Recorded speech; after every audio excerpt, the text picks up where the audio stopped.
Hey, today's webinar is brought to you by Carry Health, who is an MHPA Silver Partner and longtime supporter of MHPA and our health plan. We thank them for organizing today's panel, discussing innovative pharmacy strategies and the latest in technology to close care gaps in Medicaid populations. With that, I'm excited to turn things over to Jared. Thank you very much, Patrick.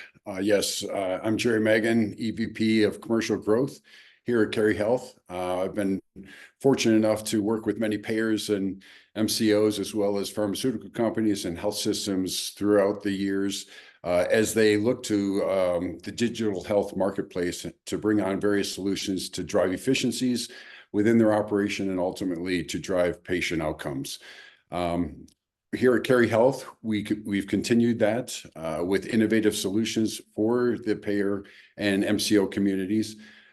More specifically, we're able to ingest data from the medical side of things, pharmacy side, as well as lab and other data sets, bring it into a population health management system, apply intervention rules towards it, and empower the payer to proactively interact with the provider as well as the patients along the way.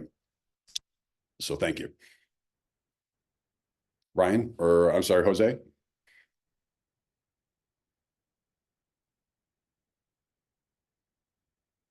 Jose, you might be on mute. I sure was. So good afternoon, everyone. My name is Jose Diaz Luna. I am a pharmacist by training, and I am currently serving as the Pharmacy Director of Policy and Government Affairs at Care First. Previous to that, I was managing a Medicaid health plan here in the District of Columbia. Thank you. Thank you, Jose. Ryan. Thanks, Jerry. Thanks, Jose. Ryan Stedman. I'm the Senior Vice President of Pharmacy at CareSource. CareSource is a managed Medicaid plan in Dayton, Ohio, that covers business in 8 states, over 2.1 million members, 5 of those being Medicaid states. Background in the PBM industry and servicing Medicaid lives from an account management and clinical perspective, and appreciate the time today. Thank you, Ryan. Matt. Hey everybody, my name's Matt Hawkins. I'm CTO at CareRx. I have around 20 years experience in data analytics, big data systems, and generative AI. Hi, Sherry. And Miranda. Hey everybody, my name is Miranda. I am the Director of Clinical Services at Carry Health, but I am a clinical pharmacist by training. Spent a handful of years in academia as well as in the population health management space at an MCO. Great, thank you, Miranda. Now, while we do have a few questions to ask the panelists, it is meant to be a interactive session here, so feel free to use the Q&A button and pose those questions. And depending on the timing and of those questions and how much time we have in the whole session, I'll ask the panelists what questions come up. So the first of a few questions that we have today is, healthcare in itself has been known to be data rich and information poor. What pain points have each of you experienced in your healthcare career related to this statement? Why don't we start with Jose? Hey, again, thank you, Jerry, and thank you everyone for attending the seminar. Pain points. Do we have all day or do we have an hour? I'll say, the thing with healthcare and any health plan years back and current is that we have a lot of data. Everybody has the data warehouse, and it's more information there than you would ever think you would use. And unfortunately, the way it is, you will not be able to use it. It's all segmented. It's not in a way that is easily accessible for, I would say, for a pharmacy department. It's definitely not easily accessible for other departments within any organization. And you have to go through all these different steps to get anything in some kind of semi-useful data when you still have to manipulate the data once you get it. And it's just not easy. It's time consuming, and it's segmented. So you have to go to IT, create a ticket. They have their the order. What is the highest? Usually, pharmacy end up to be on the lowest end of the totem pole.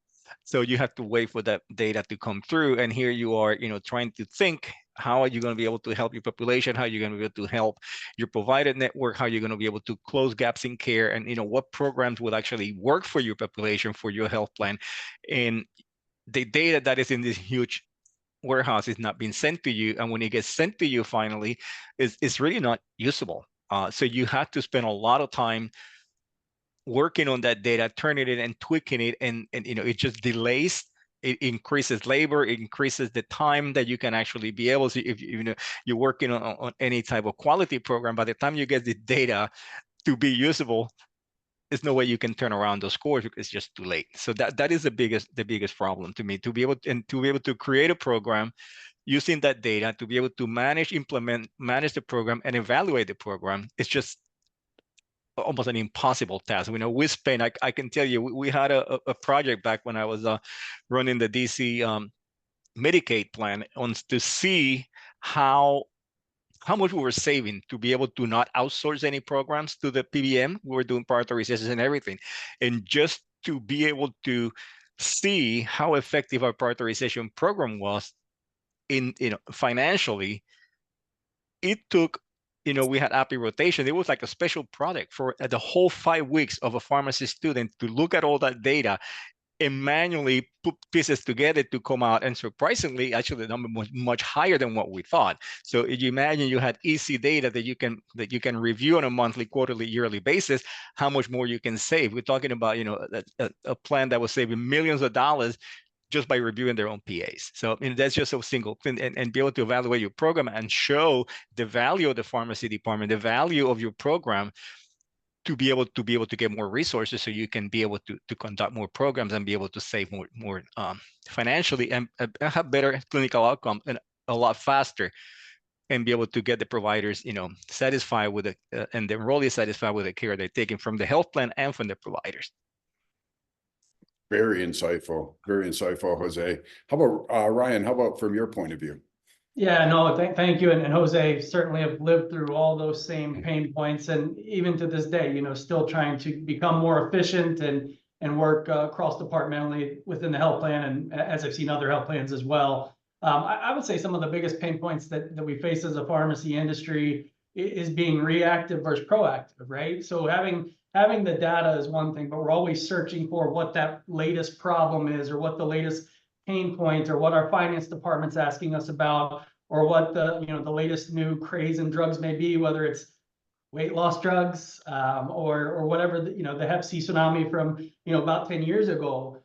So I think we've always kind of been chasing our tail versus being proactive. And some of the biggest opportunities, I think, again, is getting the data into one place. And so happy we're talking about pharmacy. 10 years ago, pharmacy may not have been part of the conversation. But now that we're, exponential spend compared to what we used to be compared to medical, we've got a seat at the table, which is a great opportunity for us. So I would say a couple of things. Again, trying to have the data in one place, integrated between pharmacy, medical, and then anything that's pharmacy adjacent. Especially if you've got a team. I've got a team that really can reach out to members and providers, and they're very successful in that connectivity rate and that completion rate, so that once we have great data, we can be very successful. And then I would say the other piece that we've missed for some time that we're getting into is that bi-directional data. So if you have external partners in the community, or even within your own organization, you want to know the success of what their outreach was, or to be able to get that most up-to-date, patient profile note, or outreach, so that, in these vulnerable Medicaid patients that we're talking about here today, it's hard to get a hold of them. And when you do, you want to be as successful as you possibly can at that point in time. And again, having that bi-directional data, having the data in one place is been a challenge historically. I appreciate that. Very well said, Ryan. How about Miranda? Miranda, would you like to comment on some of this? Yeah. Everything Jose and Ryan is saying is stuff that I feel like I've experienced as a clinical pharmacist. I spent a number of years at an MCO. I realize I'm at Carry Health now, but I think my experiences that I talked to you guys about are very much from the time where I was the one with boots on the ground trying to solve some of these issues. And my biggest issues are very similar to what Ryan and Jose have mentioned, in that, there's delays in reporting. So, we have a question in here that's saying they're submitting you know, for a QI project, and everything that comes to them is a month or two behind. So then really, what is the value of what's coming to you one or 2 months behind? And I feel that pain. I lived that pain.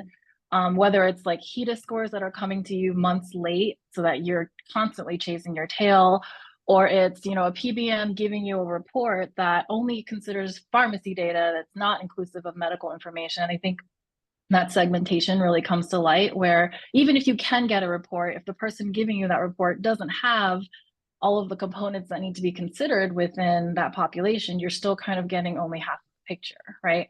And I think those are really issues that we've all seen. To the question of, can we change that delay? I think we can. Fairly confident that Carey Health does have a solution to change that, but you know, I'm not going to talk too much to that right now, but I think, you know, just summarizing the segmentation, the delays, you know, knowing that bidirectional point, Ryan, I think is a really good piece that you've mentioned. Like, you're outsourcing things to different vendors as a health payer. You want to know what's going on with them too. Is data coming back that is showing a good return on your investment? So all big problems that need to get resolved.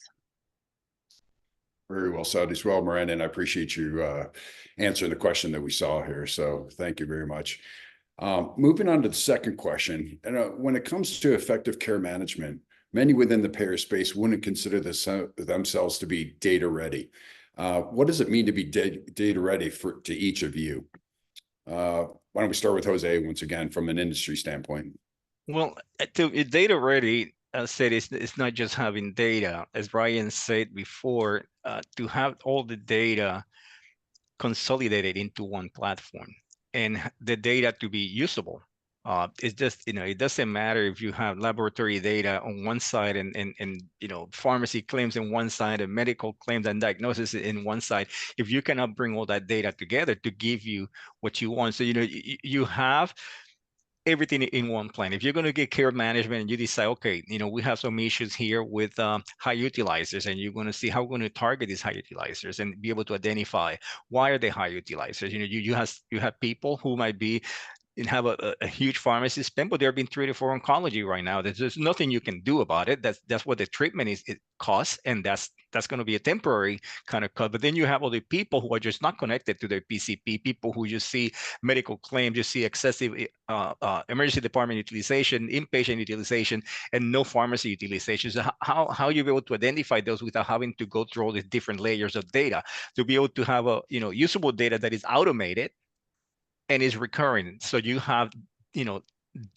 live information of what your population is doing. And from that way, you can actually say, okay, this is the program that we need to create. You know, in my past experience with this in Medicaid, we created a transitional care program to be able to handle high utilizers. And we found, of course, that those patients were disconnected from any care for many reasons, to try to find out, okay, who is the provider? What is the provider? Is it a religious issue? Is this a matter that the provider assigned to this person is a male and she cannot be seen by a male, or is it a language problem? Is it so that, you know, to have all that data into one platform and be able to say, okay, now we're going to intervene with these patients. You know, once they're they're in the ED, or they're discharged from the ED, or they have a long hospital stay, to be able to see them, in, you know, get them connected to pharmacy, put them in the pharmaceutical care program for transitional care, and be able to automatically follow that patient clinical and financial outcomes. And we prove by using this platform and be able to do that, that as you see that the pharmacy utilization increases, is a sharp decline in medical utilization, and being able to have the patient linked to a provider and to a pharmacy in a very user-friendly manner without having to go to layers and layers of information. That's what I call data ready. Great. Excellent. I'll just echo on top of that, Jose, and certainly appreciate you bringing up, I think, some of the socioeconomic or the health equity factors. I think that's important to consider in any of this, because we all know and have all been taught the clinical gaps, clinical needs, and what the clinical intervention should be, but it's about delivering that message, how we deliver it, where we deliver it, even who delivers it. So I'm glad you brought that up, and I think that's an important factor that is above and beyond just, again, identifying the gaps. So that's something we are certainly working on at CareSource and with all of our vendors and our community-based organizations is, again, finding the right delivery channel, the right delivery model, and the right time, the right place, you know, and the right channel. So again, that to me is also data ready. And then, you know, in the question, you said care management. I think care management is I'll call it pharmacy adjacent. And we partner with our care management team day in and day out as an interdisciplinary team.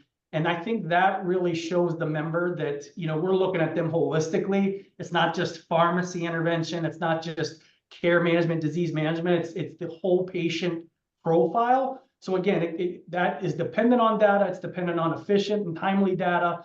But again, I think that is what data ready is that you can hit that member at any time, any point with effective communication and closing out those gaps as best as we can, the right way and the way that the member needs us to and expects us to.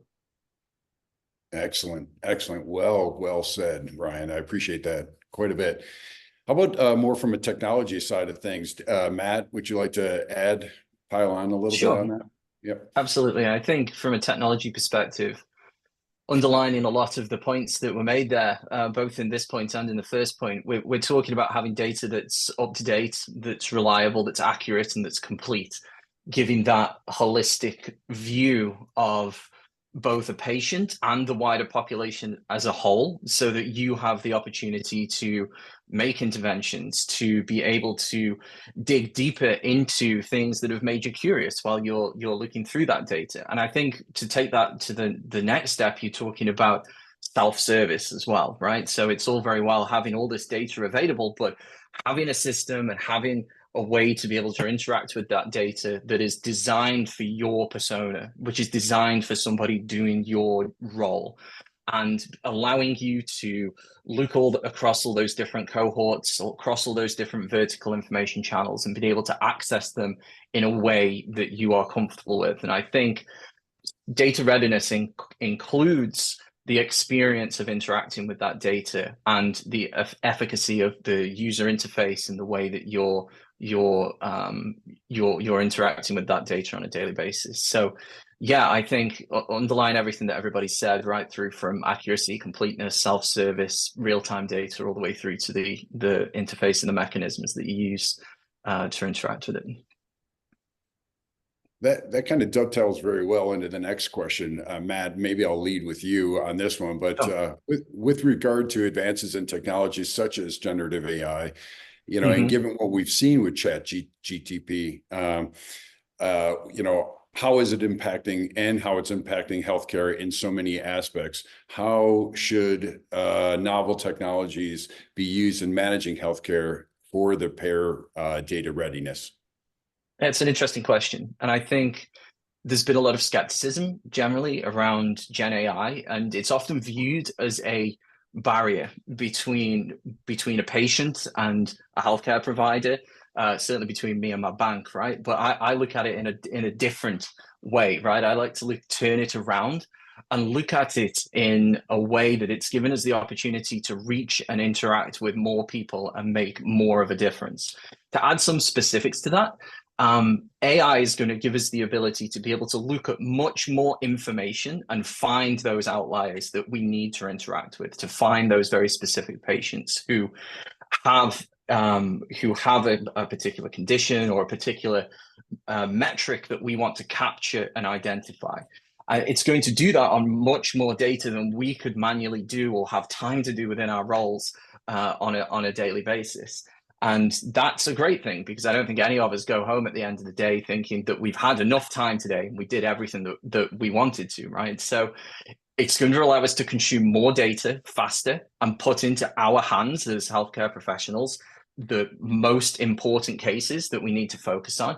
And what it's also going to do is streamline things like communication with the patients as well. So being able to interact with a broader population to get more relevant information to them as quickly as possible, and to do that in a way that is reactive and that is specifically tailored to not just a particular demographic, but an actual individual patient's need. And that fits in nicely to what we were talking about in the previous question, where we're talking about having a complete set of accurate data of which we can build these streamlined workflows tailor-made for an individual patient and their needs from their healthcare for healthcare providers.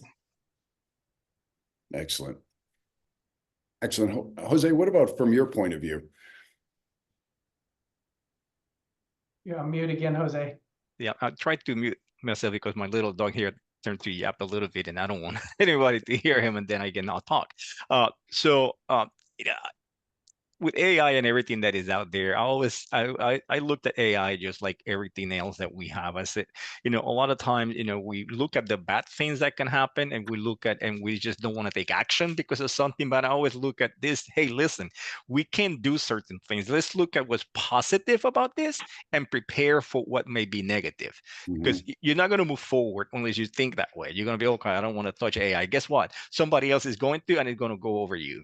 And it's going to, so you have to be responsible with it. But I think that it brings a great solution to healthcare, and especially when you're creating your programs. And now let's say if I were, even with this platform I had, working with the platform itself and the data that is in there, which was great to be able to create a program thinking of what I believe that demographic needs, but you have AI that have information from them, so similar demographics in all the different cities. Like I said, I cannot compare what happens in DC with what happened in some small town in North Carolina. It's just two different things, two different populations, different behaviors, all different. So being able to AI to bring that, AI is going to bring you some information in of what is happening in other major cities and inner city programs that should be able to tell you, hey, that's a good program, and it will give you some warning. This is what you need to watch out for.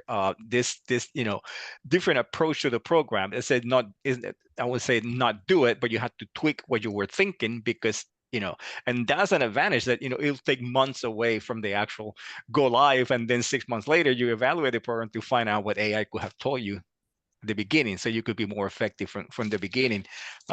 It is minimize human error. That can I just say, we may think something, thinking of what we know with our population, we can really expand that knowledge having AI and be able to scale your programs. Great, very well said.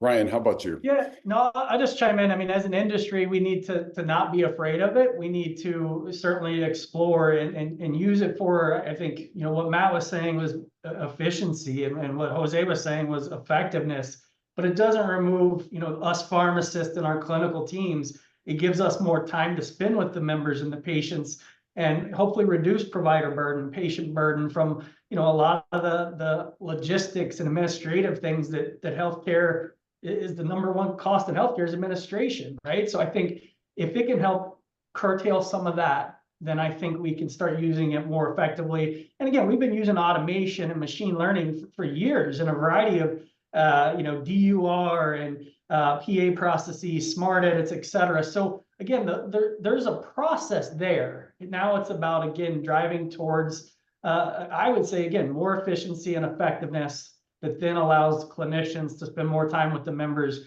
especially in these vulnerable members in our Medicaid population. So again, don't be afraid, figure out the best way to use it. And then, as an industry, there's going to be industry standards. There's going to be best practices, conversations like this, MHPA, figuring out the best way to do all this together for the most part, right?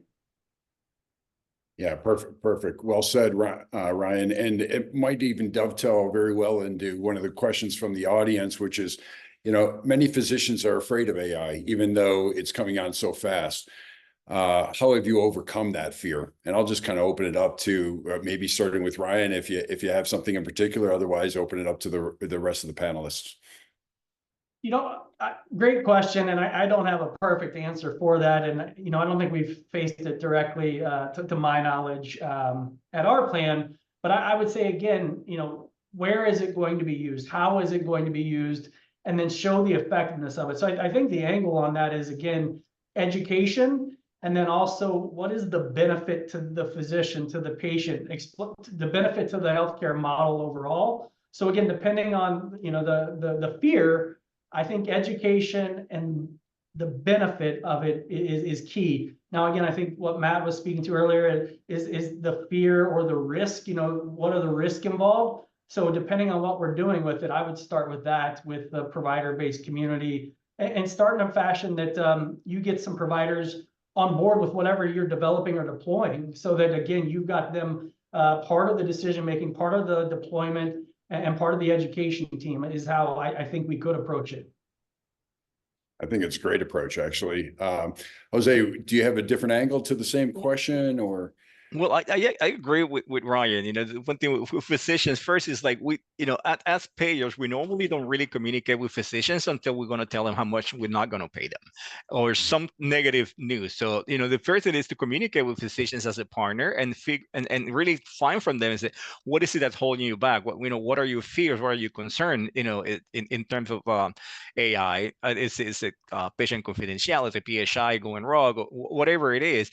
And at the same time, then educate them and the benefit of the AI. You have to see what their concerns are, and if you can be able to, you know, educate them on those and what the solutions may be, or maybe they're just hearing things through different sources, that we know that nowadays not every source that you thought it was reliable is reliable anymore.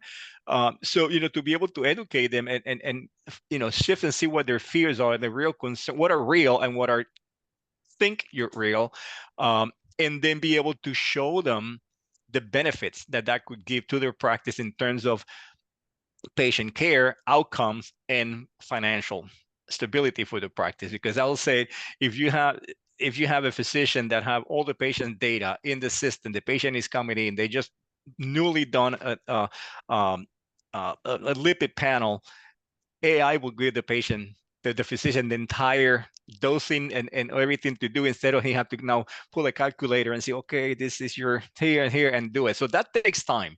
And that is a lot of things that could be done, and he can do it. And the office manager can do a lot of things before he even get to the physician. So he can really use the short time that he or she has now to see the patient to be able to be useful time, instead of rushing to get out because you have another 20 patients waiting to see you.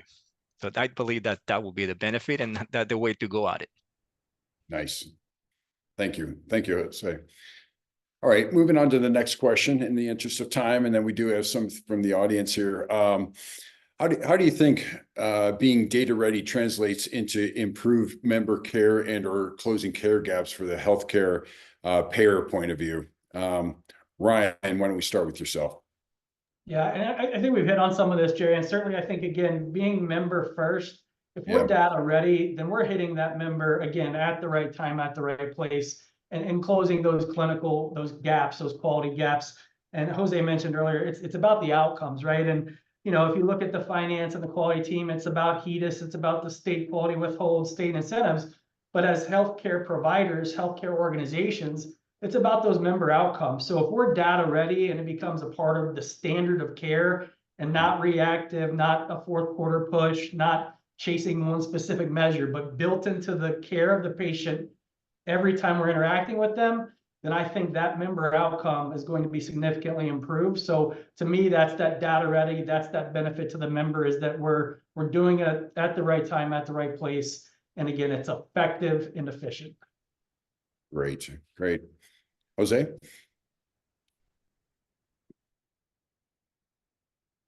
Here we go again. Ryan and I seem to think pretty much the same. You have all this automation, you have AI, you have all the, a platform that can ingest all the data from all sources, including new wearables, anything you can download patient A1C or blood sugar readings, you can download blood pressure, you can everything into the system. That will give you all the information that you need to be able to really create programs that make sense to your population. You can automate a lot of the work that it has to be done, and you figure out through this process, and you have all the data and analysis, like what is the best way to go at it. Is this group of physician providers better to do a telephonic consultation? Are they okay receiving faxes? Is it better to do XYZ? And trying to make everything as automated as possible. But like I said, you can really scale your program and scale the platform used by making things that be automated.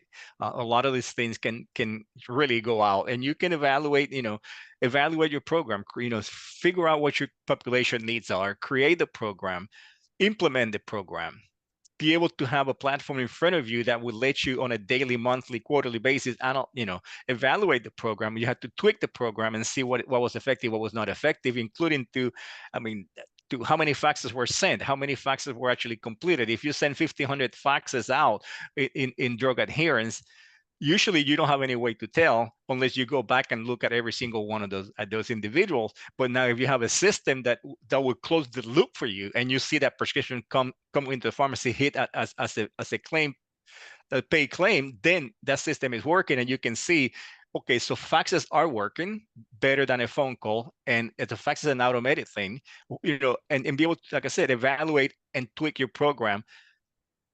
That will, like I said, you will be able to reach out to more providers and be able to reach out to more members, and you're going to definitely have positive both clinical and financial outcomes. Miranda, how about from a solution provider? Do you have a point of view on this? Yeah, no, I mean, I think ultimately, right, at the end of the day, it's being able to know who needs help and being able to do that right away. And I think, the platform that we've got, imagine a world where, let's say you're trying to work on your diabetic population, and you are notified the next day from the time the lab is posted that somebody's A1C has reached greater than 10%. And then let's throw AI into the mix of it, right? You have an AI in the platform that can evaluate their pharmacotherapy, and it's gonna kick out some opportunities for improvement as recommendations for the pharmacist to then review. This person's adherence has not been great to their metformin. They've been skipping fills of their insulin.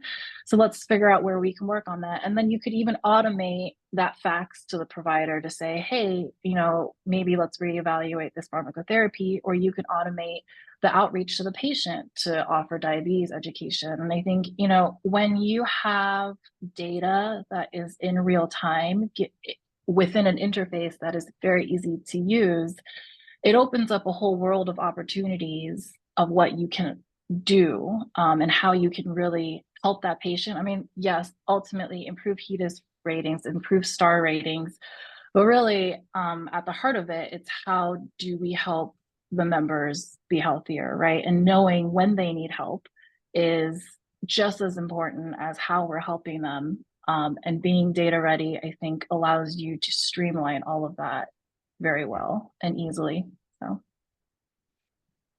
Great. Yeah, And Jerry, yes, just sir. Yep. one more thing at that, having all the data and have, being able to communicate with that provider, it would be sweet if you have, platform that, that communicate with each other, where the provider can actually tap in and maybe have a system with prioritization. The providers do not like doing a prioritization. It's not that they don't see the value of prioritization. It just it's an administrative burden.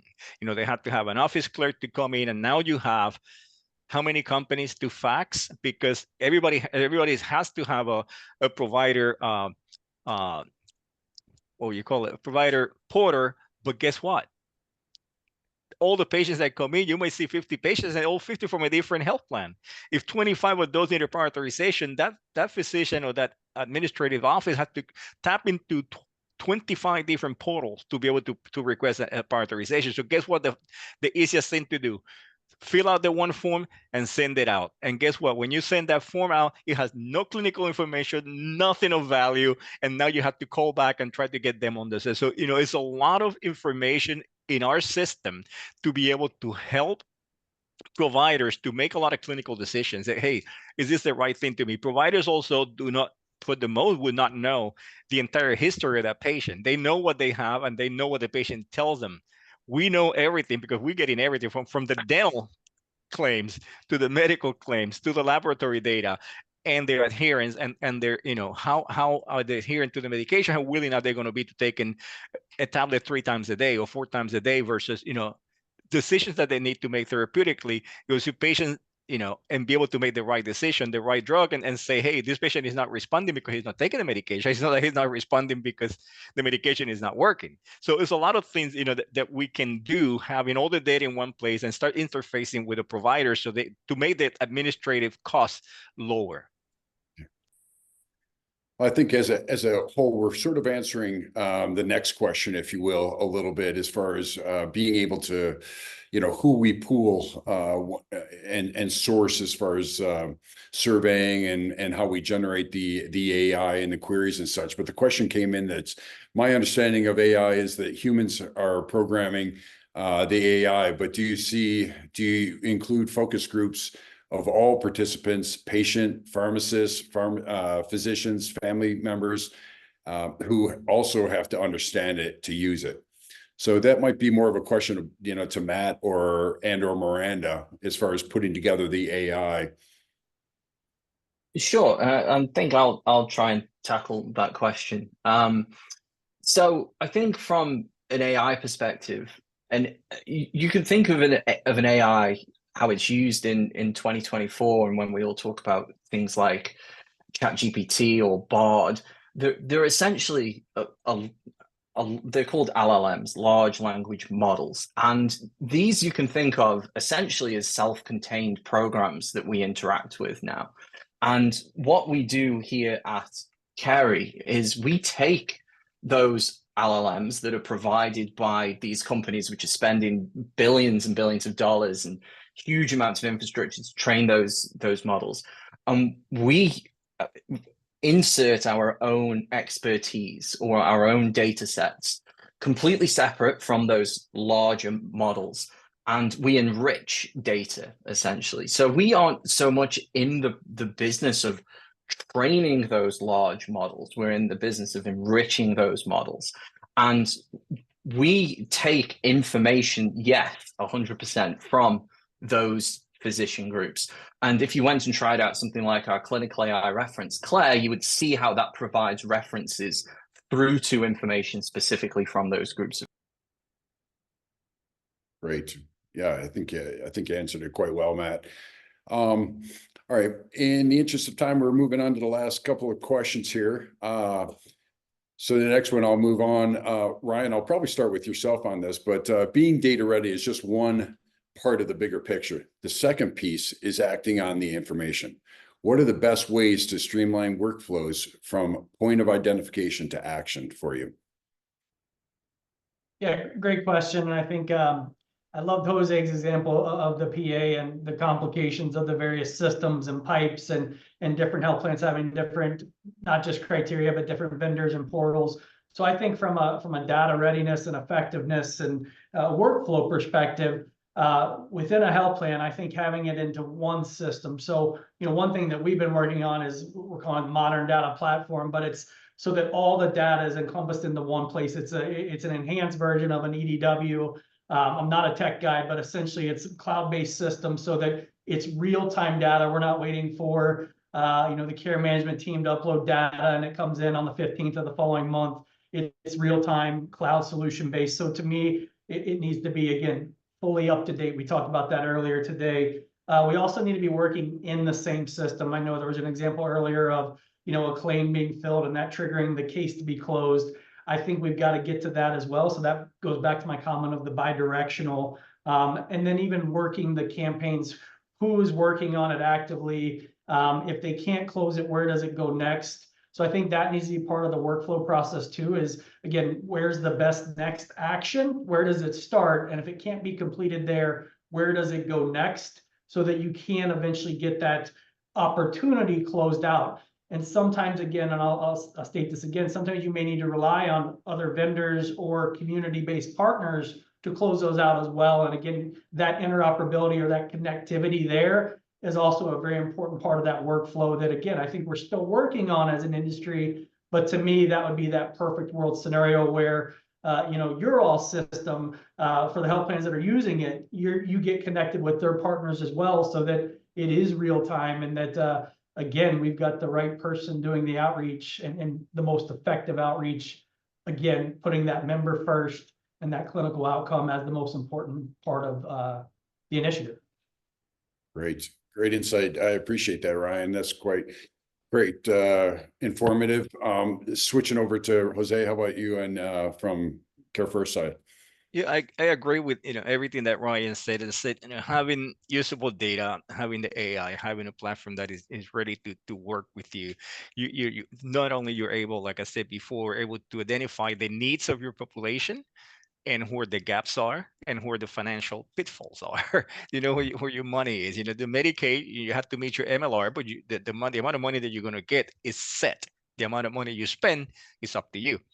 So of course, you have to meet your MLR. You want to use the money wisely. So this will be able to help you to see exactly where the needs are and be able to funnel that money into that program and be able to, since automate it, be able to create a program, implement easy implementation. Nobody wants months of implementation. You want to be able to make an implementation quickly and start to work on the program and be able to evaluate it and be able to, when you're doing everything, because the models are there and AI can give you all the work that you will have to go in and work with actuarials and everybody to kind of figure out what do you expect financially out of this program, so you can go out to your leadership and say, hey, we have this program. We believe we're going to be able, we believe that this is what's going to be the ROI on this program.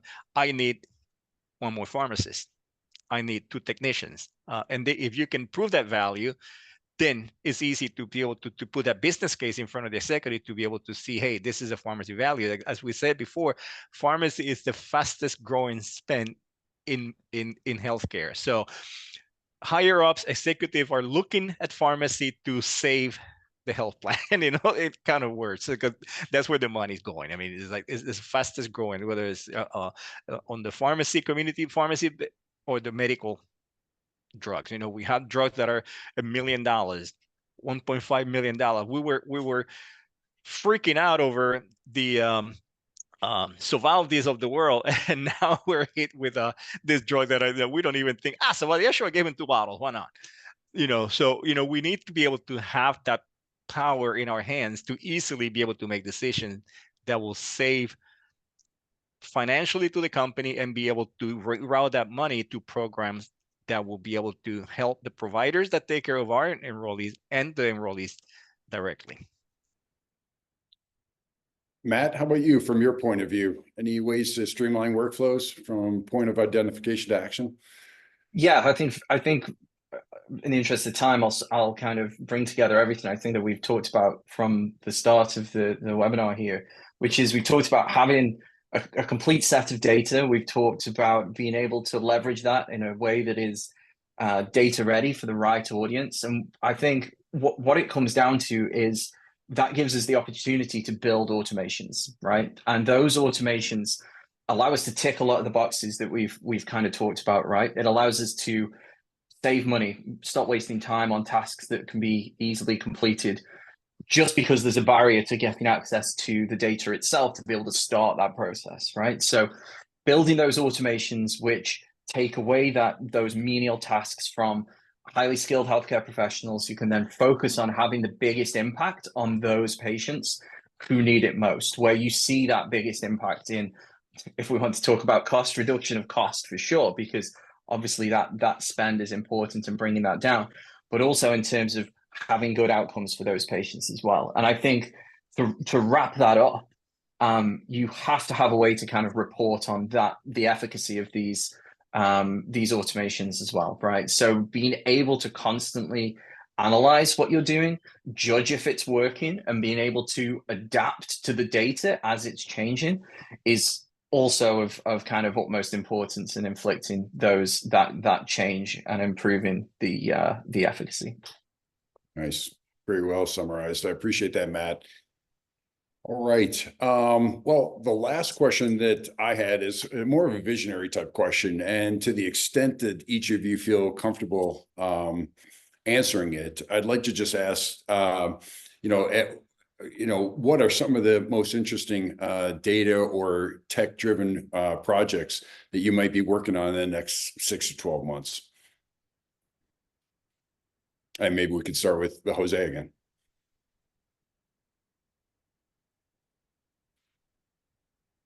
Jose? Go again. Go again. I am not directly at this point overseen programs that I'm on the policy government affairs side. Okay. But we the talks of automating prioritizations, the talk of implementing better clinical programs, the talk of utilizing a platform not only for pharmacy but also for other HEDIS and STAR measures. If we have all the data information, so it's a lot of things that in my mind that I do discuss with the people who are conducting these operation duties. But I'll say with what I have seen with the Carry platform, it's really limitless. The data is a lot of information there, and everything to be customized to be able to bring value to, like I said, it's been kind of concentrated in pharmacy, but it does have value for other departments within the health plan. Okay, great. Thank you. Ryan, is there anything, any buzzwords going on that you feel comfortable with? Oh, Jose, Ryan. you rubbed off on me finally there. Sorry about that. Yeah, I'll stay on the pharmacy side of the house again. Certainly integrating pharmacy data throughout and the rest of the medical economics of the company is certainly something we've been perfecting and continue to work on across the table. A great example of the cell and gene therapies that Jose mentioned, making sure that we're doing the right thing, have the right arrangements, and the right care for those patients. So I think that's front and foremost from a overall pharmacy spend perspective.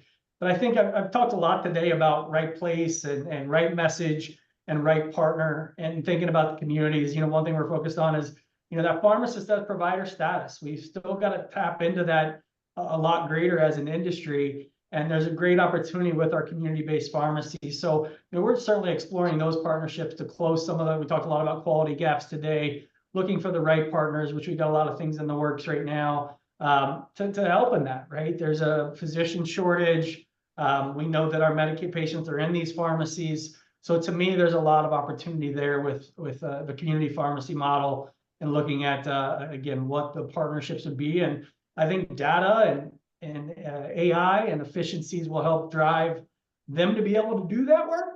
And then hopefully us getting connected with them bidirectionally as a future state as well. Perfect. Well said. I appreciate the insight there. How about from a solution provider point of view, Miranda? Matt? Sure, I'll take this question. Sure.